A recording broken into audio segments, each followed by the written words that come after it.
সবাইকে নমস্কার। আমার ফেসবুক বন্ধু এবং ইউটিউব বন্ধু, আমাদের গণনগরে গুরুকুল আর্ট স্কুলে গানের শিক্ষা দেওয়া হয়, রবীন্দ্রসঙ্গীত, সংস্কৃতি। সব বাচ্চারা এখানে গান শিখে। কৈলাসহর থেকে একজন ম্যাম আসেন, গান শিখে সবাইরে আমার ভিডিওর মাধ্যমে।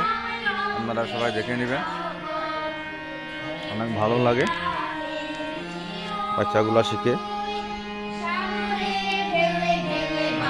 শিক্ষা, সাংস্কৃতিক শিক্ষা সবাইরে দরকার। শিক্ষা ছোট ছোট বাচ্চাগুলো সবাই শিখছে সাংস্কৃতিক শিক্ষা রবীন্দ্রনাথের।